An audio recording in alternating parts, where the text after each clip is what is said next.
Duke of बुरगंडे। दोस्तों ये movie एक साइकोलॉजिकल ड्रामा है। इसमें लव, रिलेशनशिप और एक दूसरे पर डोमिनेंस को काफी घुमा फिरा कर दिखाया है। मेरी पूरी कोशिश रहेगी कि आपको ये मूवी आसान भाषा में समझा पाऊँ। तो चलिए शुरू करते हैं। मूवी की शुरुआत में लिली को दिखाया जाता है जो सिंथिया के घर जाती है। तो सिंथिया उसे कहती है कि तुम लेट हो। फिर जब लिली अंदर जाके उसके पास बैठती है तो वो कहती है कि मैंने तुम्हें बैठने को तो नहीं कहा, और वो उसे अलमारी साफ करने को कहती है। और जब लिली अलमारी साफ करने लगती है तो वो कहती है कि इसमें पूरा दिन मत लगा देना। इसके बाद लिली पूरे घर की सफाई करती है और शाम को जब वो सारा काम खत्म करके जा रही होती है तो सिंथिया उसे रोकती है। लिली कहती है कि मुझे लगा सारा काम खत्म हो गया। वो कहती है कि अभी बहुत सा काम बाकी है, तुम मेरे पैरों से शुरुआत कर सकती हो। जिसके बाद लिली उसके पैर दबाने लगती है।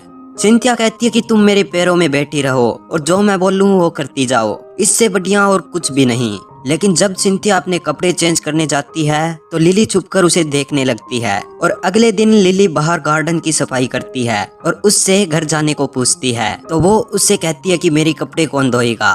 तो लिली कहती है कि मुझे वॉशिंग मशीन चलाना नहीं आता, क्या तुम मुझे बताओगी उसे कैसे चलाते हैं। तो सिंथिया कहती है कि चिंता मत करो, तुम्हें कपड़े मशीन से नहीं धोने हैं, और उसे उसके सारे अंडरगारमेंट्स हाथ से ही धोने पड़ते हैं। कपड़े धो के जब वो सिंथिया के पास जाती है तो वो कहती है कि देखते हैं तुमने कैसे कपड़े धोए हैं, और उसे वहाँ से बिना धोया हुआ एक अंडरगारमेंट मिलता है।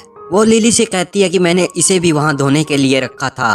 लिली कहती है कि सॉरी, मैं अभी इसे धो देती हूँ, इसमें सिर्फ 5 मिनट लगेंगे। लेकिन सिंथिया नहीं मानती और उसे पनिशमेंट देती है, जिसमें वो उसे बाथरूम में ले जाती है और उसके मुंह में पेशाब कर देती है। इसके बाद रात का समय दिखाया जाता है जहां वो दोनों बेड पर होती हैं और एक दूसरे को प्लेजर देती हैं। इसके बाद हम उन दोनों को एक लेक्चर हॉल में देखते हैं जहां वो बटरफ्लाइज पर स्टडी करती हैं और सिंथिया यहाँ एक प्रोफेसर होती है। अब यहाँ तक हमें समझ आता है कि लिली सिंथिया के अंडर बटरफ्लाइज पर स्टडी करती है। लिली उसके साथ सेक्सुअली इन्वॉल्व है और उसके घर पर एज ए मेड काम करती है। जिसके बाद शाम को वो दोबारा बेड पर होती है। लिली कहती है कि जैसा मैंने सोचा था ये बिल्कुल वैसा ही है, ये बिल्कुल मेरे सपने जैसा है। I love you Cynthia. Next day lily फिर सिंथिया के घर आती है तो सिंथिया को दिखाया जाता है जो लिली का एक लेटर पढ़ रही थी जो लिली ने उसके लिए लिखा था, जिसमें उसने कुछ इंस्ट्रक्शन लिखी होती है, जैसे कि जब मैं घर पे आऊँ तो दरवाजे को 5 मिनट से पहले मत खोलना, और तुम्हें वो ब्लैक विग पहननी है जो मैं तुम्हारे लिए लाई थी। इसके बाद पहले दिन की तरह वो उसे बैठने से मना करती है और अलमारी साफ करने को कहती है। जिसके बाद वो उसे अपने बूट पॉलिश करने को देती है, लेकिन लिली जानबूझकर वहाँ आराम से बैठ जाती है।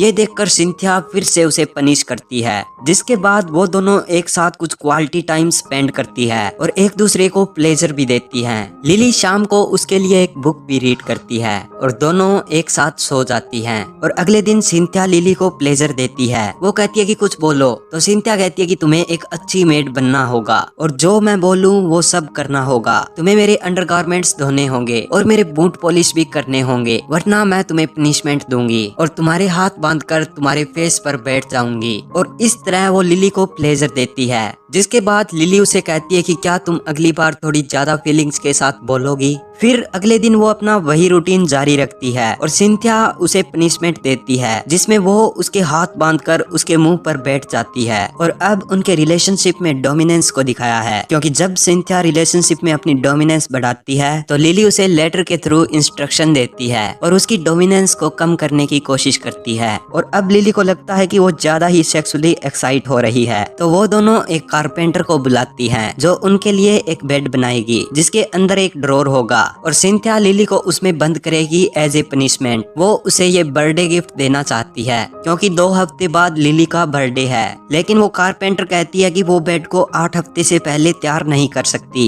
ये सुनकर लिली काफी दुखी हो जाती है और अपना बर्थडे गिफ्ट रिफ्यूज कर देती है। जिसके बाद वो एक वुडन बॉक्स को चुनती है जिसमें सिंथिया उसे पनिश कर सके, और उस बॉक्स को रूम में लाते समय सिंथिया की कमर में झटका लग जाता है। जिसके बाद अगले दिन वो अपना वही रूटीन जारी रखती है और अब पनिशमेंट में वो उसे उसी बॉक्स में बांध कर रखती है। और रात को लिली उसे पिनास्त्री पिनास्त्री कहकर बुलाती है, जो एक भद्दी सी बटरफ्लाई का नाम होता है। यानी कि अब लिली सिंथिया से नाराज होती है और एक दिन जब सिंथिया बैठी होती है तो उसकी कमर में फिर से दर्द होता है और जब वो लिली को कमर दबाने को कहती है तो वो उसकी ड्रेस पर कमेंट करती है और वहाँ से चली जाती है। अगले दिन जब सिंथिया उसे लाइब्रेरी में जाने को पूछती है तो वो उसे मना कर देती है और कहती है कि मैं बहुत थक गई हूँ, मुझे नहीं जाना। और रात को जब वो दोनों साथ होती है तो लिली उसकी कमर की मालिश करती है। सिंथिया कहती है कि शायद मैं अब बूढ़ी हो गई हूँ, तो लिली उसे हौसला देती है और कहती है कि ऐसा कुछ नहीं है। सिंथिया इसके बाद कहती है कि मैंने सुना है कि डॉक्टर श्योला जो उनके साथ की एक प्रोफेसर है, तुमने उसके बूट पॉलिश किए, मुझे सच सच बताओ, मुझसे झूठ मत बोलना। लिली कहती है कि हाँ आई एम सॉरी, लेकिन मैंने उसके साथ कुछ भी नहीं किया, हमारे बीच ऐसा कुछ भी नहीं हुआ, प्लीज मेरा यकीन करो।